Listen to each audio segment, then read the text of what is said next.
Hi, I'm Niklas. I'm one of 4 co-founders of Stegra.io, which is a route planner and navigation app aimed for adventure riders, but really beneficial for all riders out there. We are ourselves adventure riders, and we created this initially for ourselves just to get a simple tool to get continuous unpaved roads. But it evolved and we released it broadly in 2023 and has since then refined the studio. We have released iOS apps and Android apps with full navigation, turn-by-turn, offline maps, controller support, and everything you should need. And now it's time to release the Studio 2.0, which is as simple to use as the old Studio, but it comes in a much more complete package. So if we take a quick glance on the screen now, you can see that we have a lot of information. We have gates, we have point of interests, which are all interactive. We have multiple routes on the map. We have much more map details. We can see on the left that we have a very good overview of the route and the segment details. And yeah, a lot of stuff, a lot of good things. And I will go through the basics of everything in the Studio 2.0 in this video. I will chapter it up in the timeline so you can look at the part that you are interested of. And we build this on feedback. So please join our Discord channel or Facebook group and discuss improvement ideas and feature requests. And we are happy to receive hard reviews. We really want this to be the best route planner and navigation app out there. So yeah, let's go. So to create a route, we can go to the top left corner on the screen, and we are on items on map, and we are checking out some of the routes that we have on the map. And below that, we can see create new route. So we can click on that. And now we get an empty route template, which will fill up with information as we go. And to create route points in Stegra, you can either use left click like this, or you can use right click like that. I'm most comfortable with the left click, so I will use that. So let's set a starting point. We want to start somewhere here in Borås, let's say. And then I want to make sure I have the correct route mode set. So we go to the right, to the route mode selector, and I can already see that it's on adventure mode, which I want. But here you can choose different route modes for your next segment. We also have bird mode, as you can see here, which lets you freely plot out your route, totally manually. But let's go with adventure mode, because I want to ride on unpaved roads. So we have a starting point, we have our selected route mode, and let's go pretty far south. Let's go down to Osby we can go to. So to Osby, I just click, and like that, I have a pretty good route to just ride if I want to be honest. If we look at the left of the screen, we can see the summary. It's almost 300 kilometers in total, 65% unpaved roads, which is quite nice.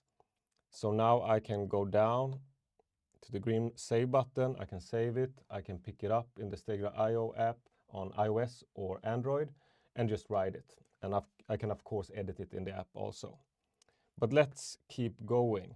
Oh, I can mention also, of course, you can download as a GPX file if you click on these 3 dots, like that. But let's keep working on this some more. So from Borås to Osby, a lot of unpaved, but let's say that I want to go by Gislaved around here. Then I can just click on the route and hold and drag it like this. I can also, of course, use right click and add as a biopoint, like that. So from Borås through Gislaved down to Osby, we have 61% unpaved roads, about 300 kilometers in total. And let's say I want to go from Osby to Emmaboda here on curvy roads. Then I want to change my route mode, so I go to the right, select route mode, and I choose Curvy Tarmac. And then I just click on Emmaboda like that. So now I have a route, some curvy roads, some unpaved. And if I want to change a certain segment on this route, let's say I want to change the first segment from the starting point to the second route point, I can just click on this segment like this. And on the left, you can see that we get the segment details. And here I can choose to change it to Curvy Tarmac or Highway or anyone I want. And of course, you can always drag around the route. You can drag around route points to alternate your route. You can, of course, do a little more detail. You can create via points if you want to make more segments on a certain route like this. So I right click on the route line here and add as a via point there. And I get one segment here, which I can alternate the way I want. And you can do that. You can get how advanced as you like, of course. But this is the basics of creating a route in Stegra. Put out route points, choose your route mode. If you want to change a segment, click on the segment and go to the details on the left. And then you can just save it and write it. So let's take a look at point of interests. To manage your point of interest, we can go to the top left of the map once again. And you can see now we are on routes under items on map. And to the right, we have points of interest. So let's click on that one. And here you can choose which kinds of point of interest you want to show or hide. And you can also filter on point of interest types. So if we check out the first one, here we have show gates. And we can click on that. And we should see a lot of gates popping up. And this is really good and comes in handy, especially when you are riding adventure riding. And we can go to the next if we uncheck that one.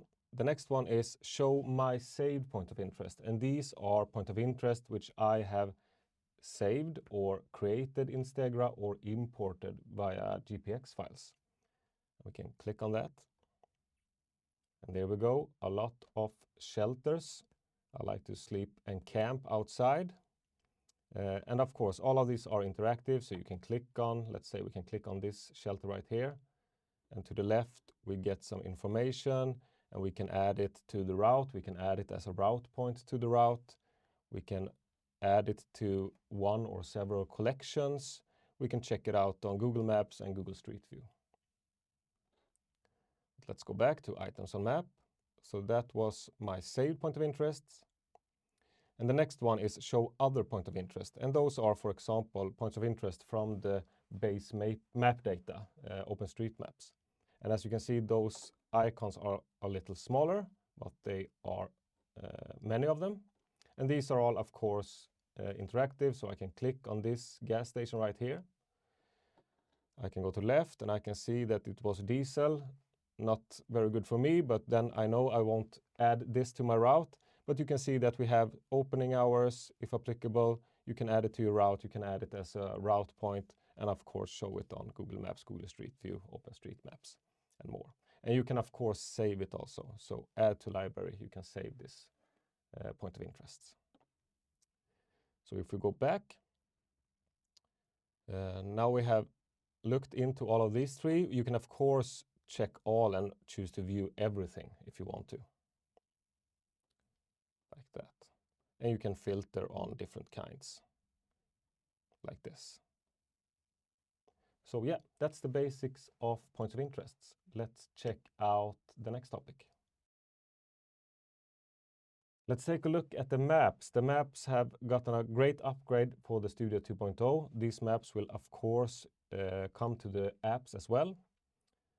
So if we look at the map, the first thing we can see is that we have contour lines, we have hill shading, we have a lot of colored tracks, and that's also an update for the Studio 2.0. So if we go to the right on the screen, we can go to select map layer right here, just below settings. We can click on that one, and here you can choose between a couple of different map types. Now we're on Adventure Bright, which is our own adventure map, topographical. And we also have a dark one. We have Adventure Satellite, which is a satellite map layer with the road network on top. We have Satellite Clean, and all of these are, of course, global maps. And we also have two national third-party layer maps, which is for Sweden and Australia. But if you want one for your country, if you have a good one, please just let us know and we can see what we can do. But if we concentrate on the Adventure Bright. So to the right, we have a button for Map Legend. And here you can see how we have visualized different types of roads on this map. So here you can see an upgrade for Studio 2 is that we have graded tracks, which comes in very handy. It lets you know about the road conditions, gives you a hint about the experience to ride on these types of roads, which is pretty nice. We can close this one. We also have contour lines, which you can see here, and we can zoom in a bit, and we can see altitude numbers on them, which is nice to have. You can also choose to hide the contour lines. On the right, the button at the bottom, we can choose to hide the contour lines. And then above, we have the 3D button for 3D terrain, and we can click on that one. And this is also nice to get a better view of the altitude, of course, but it gives a more in-depth experience about how the ride is going to be. So yeah, quite nice. We also have 3D movement. You can hold your both of the mouse buttons and rotate around like this and tilt. So yeah, we try to make the whole route planning experience much better in every aspect. And so this is quite cool. Also very good for when you are planning in mountainy areas. So yeah, was the basics of the new map. Let's check out collections. So in the Studio 2.0, you can manage and organize all of your routes and point of interest into collections, which is a quite nice way. It gives you the freedom to organize the way you want. And we can start by going to the top left on the map. Now we are on items on map, but for library, we can go to the bottom below like that. And here you will find all of your routes and points of interest. If they are in collections, you will find them in the collections right here. If they aren't in any collection, you will find them in no collection right here. You can add a new collection just by pressing here, and you can search your whole library right here. And this is a smart search, so I can search for STE, and I will get all the routes with STE in the name, also the collections with STE in the name. And if I were to have, I have some point of interest right here, which has STE. So it's a smart search for you to find the things you want to find quickly.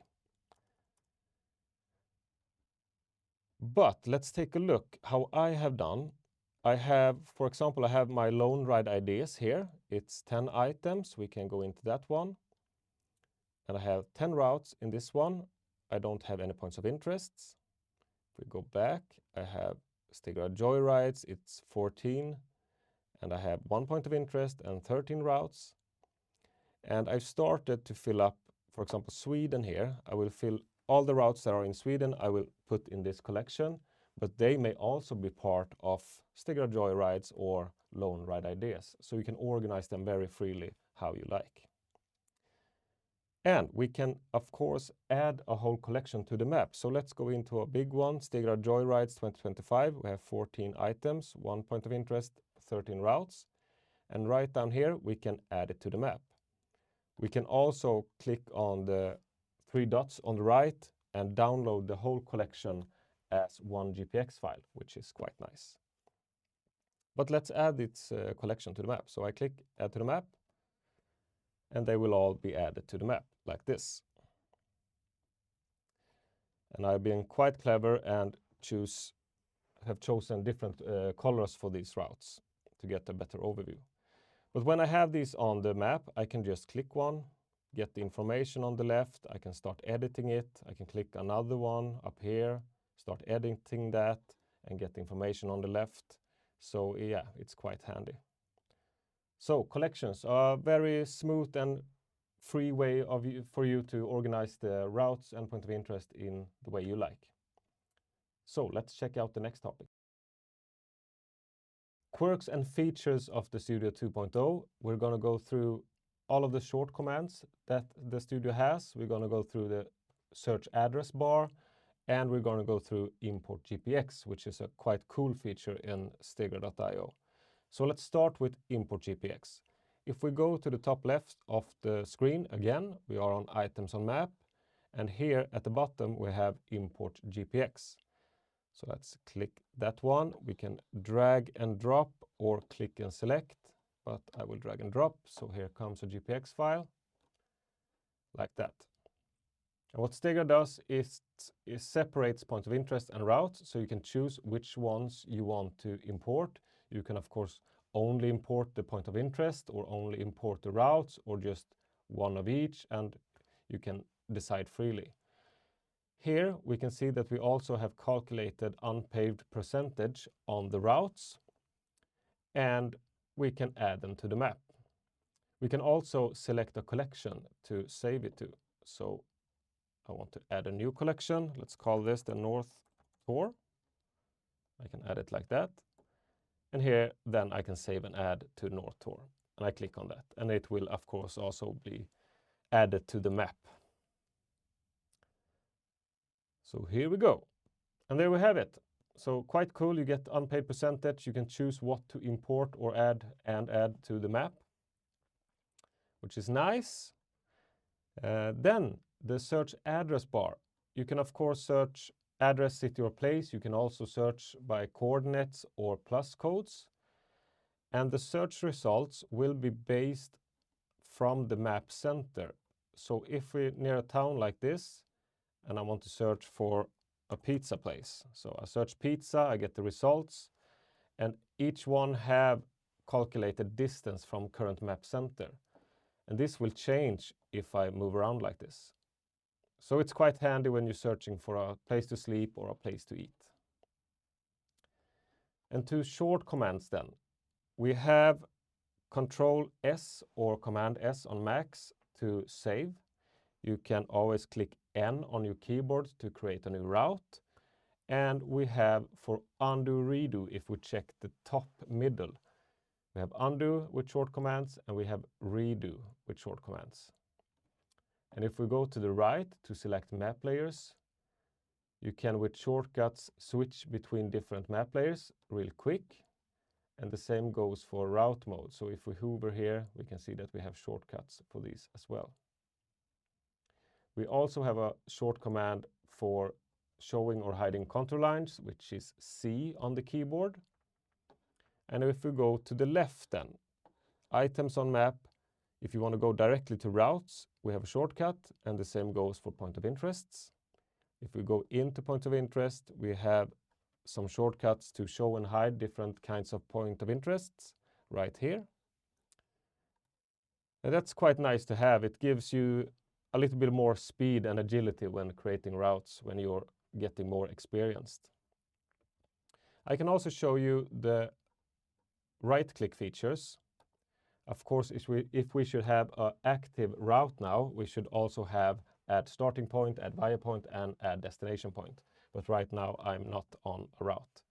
But we always have add new point of interest. You can always go to Google Street View and get a direct link there from the location that you're at to check out the roads you want to go on, and also for Maps, Earth, and OpenStreetMap.